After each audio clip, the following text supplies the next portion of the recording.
Aquesta matinada solellada del mes de febrer farem un passeig per Londres. Sortirem del Lambeth Bridge i anirem fins a Oxford Circus, passant per St. James Park i per Hyde Park. En el riu Tàmesis, l'aigua flueix unes estones cap avall i unes estones cap amunt. Es pot observar mirant el corrent. És degut a les marees. El nivell de l'aigua al pont de Londres pot variar en més de 5 metres. Els pics màxims i mínims es produeixen al voltant de la lluna plena i la lluna nova. Hi ha comportes reguladores que protegeixen la ciutat d'inundacions. Al Parlament hi ha la Casa dels Comuns, constituït per membres electes, i la Casa dels Lords, constituït per membres anomenats per la corona i el primer ministre i per membres hereditaris. L'estil arquitectònic és gòtic perpendicular, anomenat així per l'èmfasi a les línies verticals. Està fet de pedra calcària.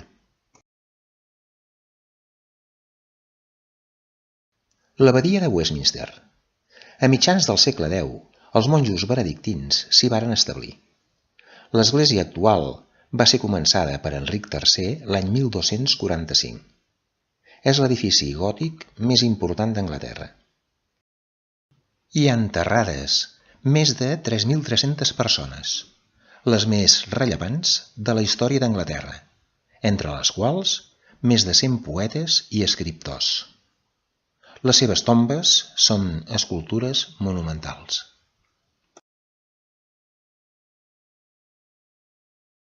El Parc de St. James.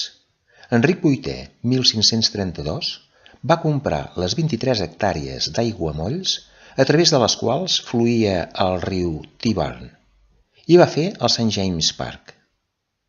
L'any 1826 va ser remodelat. El parc conté un llac en dues petites illetes. El Palau de Buckingham, estil neoclàssic francès. El Memorial Victòria, el 1911. És un memorial a la reina Victòria. És de bronze daurat. És la Victòria alada damunt d'un globus i amb una fulla de palma a la mà. A les cantonades del monument hi ha 4 lleons que representen la pau, l'agricultura, la fabricació i el progrés. Portes del jardí del Palau de Buckingham.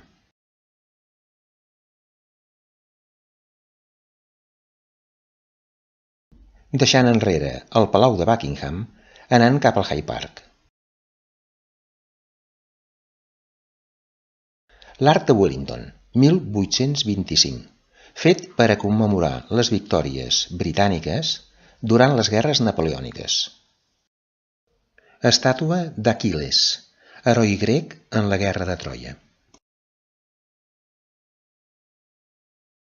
Edifici del banc Barclays en Park Lane a Hyde Park. Marble Arch és un monument de marbre blanc de Carrara situat prop de Speaker's Corner, a Hyde Park, inspirat en l'Arc de Triomf de Constantí de Roma. Oxford Street és el carrer més comercial de Londres. Són famosos els magatzems Selfridge, 1908.